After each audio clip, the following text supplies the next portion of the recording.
പത്തരമാറ്റ് സീരിയലിന്റെ പുതിയൊരു വിശേഷങ്ങളിലേക്ക് എല്ലാവർക്കും സ്വാഗതം. നന്ദു കൈയെല്ലാം കഴുകിയിട്ട് ഭക്ഷണം കഴിക്കാൻ വേണ്ടി വന്നിരിക്കുകയാണ്. അമ്മേ ദേ കൈ കഴുകിയെന്ന് കാണിച്ചു കൊടുക്കുന്നുണ്ട് കേട്ടോ. ഭക്ഷണം കഴിക്കാൻ വേണ്ടി വിളമ്പി കൊടുത്തതിന് ശേഷം ഫോണെടുത്ത് ഫോണിൽ നോക്കിക്കൊണ്ടാണ് കേട്ടോ നമ്മുടെ നന്ദു കഴിക്കുന്നത്. ഫോൺ മാറ്റി വെച്ചിട്ട് ഭക്ഷണത്തെ കുറച്ച് ബഹുമാനത്തോടു കൂടി തന്നെ കഴിക്കേ. ഈ ലോകത്ത് ഭക്ഷണം കിട്ടാതെ എന്തോരം ആൾക്കാർ കഷ്ടപ്പെടുന്നുണ്ടെന്നുള്ള കാര്യം നിനക്കറിയോ? അയ്യോ അമ്മ ഒന്ന് നിർത്ത്, മതി, ഞാൻ ഭക്ഷണം കഴിച്ചോളാം, ഇതാ ഫോൺ പറഞ്ഞിട്ട് കൊടുക്കുന്നുണ്ട്. അങ്ങനെ കനക ഫോൺ മാറ്റി വെക്കുകയാണ്. കഴിച്ചുകൊണ്ടിരിക്കുന്നതിൻ്റെ ഇടയ്ക്ക് നന്ദുവിൻ്റെ ഫോണിലേക്ക് ഒരു കോൾ വരുമ്പോൾ കോൾ എടുക്കാൻ വേണ്ടി പോവാണേ. അവിടെ വെക്കടി, ഭക്ഷണം കഴിച്ചതിന് ശേഷം മാത്രം നീ ആ കോൾ എടുത്താൽ മതി എന്ന് കനക പറയുമ്പോൾ അമ്മ ഇത് അർജന്റ് കോളാണ്, എടുത്തേ പറ്റുള്ളൂ എന്ന് പറയാണേ. വിളിച്ചത് മറ്റാരുമല്ല, നന്ദുവിൻ്റെ ഫ്രണ്ടായിരുന്നു വിളിച്ചിട്ട് പറഞ്ഞത്. അവർ കളിച്ചുകൊണ്ടിരിക്കുന്ന ഗ്രൗണ്ടിനകത്ത് മറ്റാൾക്കാർ കൈ എറിയങ്ങാണ്ട് കളിക്കുകയാണ് കേട്ടോ. നമ്മൾ വൃത്തിയാക്കി ക്ലീൻ ചെയ്തിട്ട് ആ സ്ഥലത്ത് വേറെ ആൾക്കാർ കളിക്കുന്നോ, അതൊരിക്കലും നടക്കാൻ വേണ്ടി പാടില്ല എന്ന് പറയുമ്പോൾ ഞങ്ങൾ അവരുടെ അടുത്ത് പറഞ്ഞു, ഇതൊന്നും നിങ്ങളുടെ ആരുടെയും തന്തയുടെ വകയല്ലല്ലോ എന്നാണ് അവർ ചോദിച്ചത്. ഓഹോ അങ്ങനെ ചോദിച്ചോ, എത്രയും വേഗം തന്നെ നന്ദു നീ ഇങ്ങോട്ട് എത്തണമെന്ന് പറയാണ്. ഇതാ ഞാൻ ഇപ്പം തന്നെ വരാം എന്ന് പറഞ്ഞിട്ട് ഫോൺ വെച്ചിട്ട് ഭക്ഷണം കഴിക്കുന്ന അവിടുന്ന് എണീറ്റ് പോകാൻ വേണ്ടി ശ്രമിക്കുമ്പോൾ കനക നീ എങ്ങോട്ടാ പോകുന്നതെന്ന് ചോദിക്കണേ.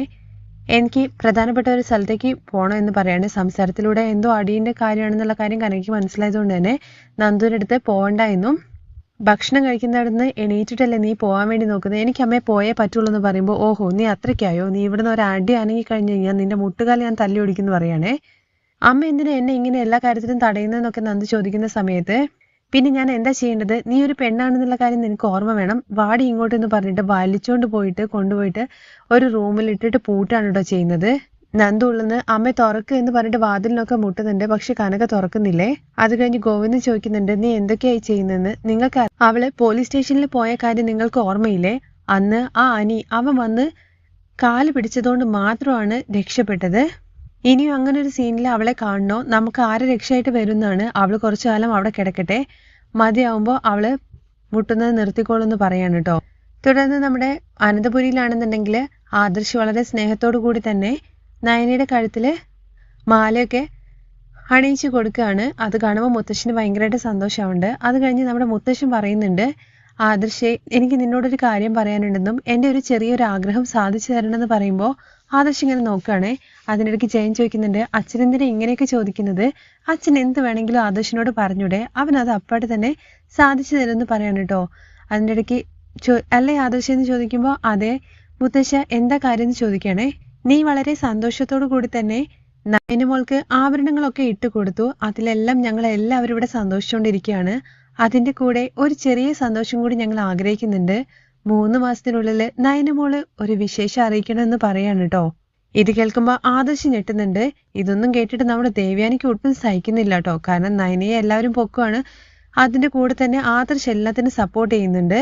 അപ്പൊ തൻ്റെ മകന് തന്നോടുള്ള സ്നേഹം കുറഞ്ഞോ എന്നുള്ള രീതിയിൽ മുഖഭാവത്തിലൊക്കെയാണ് നിൽക്കുന്നത്. അത് കഴിഞ്ഞ് ആദർശ് ജയന്റെ മുഖത്ത് നോക്കിയിട്ട് എന്താ അച്ഛാ ഇതെന്നൊക്കെ ചോദിക്കുകയാണേ. നീ സമ്മതിക്കുക എന്ന് പറയുന്നുണ്ട്. ആ സമയത്ത് ഒരു നിമിഷം ആദർശ് ഡോക്ടർ പറഞ്ഞ കാര്യത്തെക്കുറിച്ച് ഓർക്കുകയാണ് കേട്ടോ. മുത്തശ്ശനെ എപ്പോഴും സന്തോഷമായിട്ട് തന്നെ വെക്കണം എന്നുള്ള കാര്യത്തെക്കുറിച്ച്. ആ മുത്തശ്ശൻ പറഞ്ഞതുപോലെ തന്നെ കാര്യങ്ങൾ നടക്കൂ എന്ന് പറഞ്ഞിട്ട് വാക്കു കൊടുക്കുകയാണ് കേട്ടോ. ഇത് കേൾക്കുമ്പോൾ നയനയ്ക്ക് ഒരുപാട് സന്തോഷമാവുന്നുണ്ടേ. നയനയ്ക്കരികിലേക്ക് മുത്തശ്ശി വന്നിട്ട് ചിരി കണ്ടിട്ട് ചോദിക്കുന്നുണ്ട്, എന്താ നിനക്ക് നാണാവുന്നുണ്ടോ എന്ന് ചോദിക്കുമ്പോൾ ഒന്ന് പോ മുത്തശ്ശി എന്ന് പറഞ്ഞിട്ട് അങ്ങനെ പോവുകയാണ് കേട്ടോ നയന. പക്ഷെ കുറച്ച് അവിടെ എത്തിയിട്ട് നിന്നിട്ട് നയന പണ്ടത്തെ കാര്യങ്ങൾ ഓരോന്നായിട്ട് ആലോചിക്കുകയാണ്. കല്യാണം കഴിക്കുന്ന സമയത്ത് ആദർശ് എത്ര ദേഷ്യത്തോട് കൂടിയിട്ടാണ് താലി കെട്ടിയതെന്നും കല്യാണം കഴിച്ച് തിരിച്ചു വന്നിട്ട് പുടവ കൊടുക്കാതെ വിട്ട കാര്യങ്ങളെക്കുറിച്ചൊക്കെ ആലോചിച്ചിങ്ങനെ ഇങ്ങനെ സങ്കടപ്പെടുകയാണേ. ആ സമയത്ത് മുത്തശ്ശി വീണ്ടും അരികിലേക്ക് ചെന്നിട്ട് നീ എന്താ മോളെ കരയുന്നതെന്നുള്ള കാര്യം ചോദിക്കുമ്പോൾ ഞാൻ പഴയ കാര്യങ്ങളൊക്കെ മുത്തശ്ശി ഒന്ന് ഓർത്തു പോയതാണെന്ന് പറയുകയാണേ. അന്ന് എനിക്ക് പുടവ തന്ന സമയത്ത് എൻ്റെ കൈകൊണ്ട് തരില്ല എന്ന് ആദർശ് പറഞ്ഞപ്പോൾ പുടവ താഴേക്കിടാൻ വേണ്ടി പോയപ്പോൾ നയന അത് പിടിക്കുകയും അതുപോലെ തന്നെ പൊങ്കൽ പൂജ നടന്ന സമയത്ത് തലയിൽ പൂവിട്ടിട്ട് ഭർത്താവിൻ്റെ അനുഗ്രഹം മേടിക്കാൻ വേണ്ടി പോയ നയനയുടെ തലയിൽ പൂടുന്നതിന് പകരം പുറത്ത് ആ പൂ കളഞ്ഞിട്ട് ആദർശ് പറഞ്ഞ കാര്യങ്ങളെക്കുറിച്ചൊക്കെ ഓർത്തിട്ടാണെന്ന് പറയുമ്പോൾ മുത്തശ്ശിക്കും ഭയങ്കര സങ്കടമാവുന്നുണ്ട് കേട്ടോ. എന്നാൽ ഇപ്പം ഒരു മരുമകളായിട്ട് ഇവിടെ എല്ലാവരും എന്നെ അംഗീകരിച്ചു എന്നും അതെനിക്ക് സ്വയം തോന്നി തുടങ്ങി എന്നുള്ള കാര്യങ്ങളെക്കുറിച്ചൊക്കെ നയന പറയാണ് കേട്ടോ. ഇത് കേൾക്കുമ്പോൾ മുത്തശ്ശിന് ഒരുപാട് സന്തോഷമാവുന്നുണ്ടേ. എന്തായാലും എൻ്റെ ജീവിതം ആകെ മൊത്തത്തിൽ മാറി മറിഞ്ഞു. മുത്തശ്ശിന് അവർ കൊടുത്ത വാക്ക് അത് എനിക്ക് വലിയൊരു പ്രതീക്ഷയാണ് തന്നിരിക്കുന്നത്. അതിനിടയ്ക്ക് ജലജ പറയുന്നുണ്ട് കേട്ടോ, ഒരു ചെറിയ ജ്വല്ലറി, അതും മിഡിൽ ക്ലാസ്സിന് വേണ്ടിയിട്ടുള്ള, ഇത് ആദർശ് തന്നതുകൊണ്ട് നീ ഇത്രയ്ക്കൊക്കെ സന്തോഷിക്കാൻ മാത്രമേ എന്താണുള്ളത്? നിങ്ങൾ നോക്കുന്നത് നെക്ലേസിന്റെ വിലയാണ്. എന്നാൽ ഞാൻ എൻ്റെ ഭർത്താവ് എനിക്ക് സ്നേഹത്തോട് കൂടിയിട്ട് തന്ന ഒരു സമ്മാനമായിട്ടാണ് കാണുന്നത്. അതിനെനിക്ക് ഒരുപാട് ഇഷ്ടമായിട്ടുണ്ട്. അപ്പോൾ നീ എന്താ ഉദ്ദേശിക്കുന്നത്? ഇതുവരെ ആദർശ് നിന്നോട് നല്ലപോലെ അല്ലായിരുന്നോ എന്ന് ചോദിക്കുന്നുണ്ടേ. ഞാൻ എന്ത് അർത്ഥത്തിലാണ് പറയുന്നതെന്നുള്ള കാര്യം നിങ്ങൾക്കറിയില്ല. ഇതുവരെ നിങ്ങൾക്ക് ആദർശേട്ടനെ മനസ്സിലാക്കാൻ വേണ്ടി പറ്റിയിട്ടില്ല. എത്ര ദേഷ്യത്തോടു കൂടി നിൽക്കുന്ന ഒരാളാണെങ്കിലും വന്ന് ചോദിക്കുന്നത് സഹായമാണെന്നുണ്ടെങ്കിൽ അതൊന്നും നോക്കാതെ തന്നെ കൊണ്ടാവുന്ന കാര്യങ്ങളെല്ലാം ആദർശേട്ടൻ ചെയ്യും.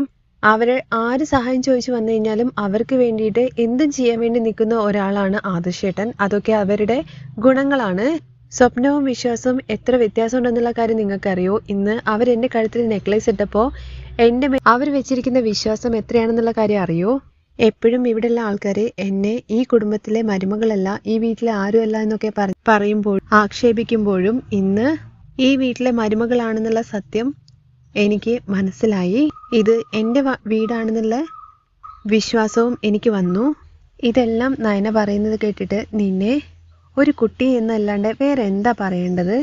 ഒരു വീടാവുന്ന സമയത്ത് കച്ചറയും കൂട്ടവും ഒക്കെ ഉണ്ടാകും. ഇതില്ലാത്ത വീടുകൾ നീ എവിടെയെങ്കിലും കണ്ടിട്ടുണ്ടോ? ഇതെല്ലാം കഴിഞ്ഞിട്ട് നമ്മൾ മറ്റൊരു ഘട്ടത്തിലേക്ക് കടക്കും. ഇനി ഇങ്ങനത്തെ കാര്യങ്ങളെക്കുറിച്ചൊന്നും പറഞ്ഞിട്ട് സങ്കടപ്പെടരുത്. നീയും ആദർശം ചേർന്നിട്ട് സന്തോഷത്തോടു കൂടിയിട്ട് ജീവിക്കണം. അങ്ങനെ മുത്തശ്ശൻ പറഞ്ഞതുപോലെ തന്നെ 3 മാസം കൊണ്ട് ഒരു കുഞ്ഞ് ആദർശിനെയോ അല്ലെങ്കിൽ ഒരു കുഞ്ഞ് നയനയോ ഞങ്ങൾക്ക് തരണമെന്ന് പറയാണ്.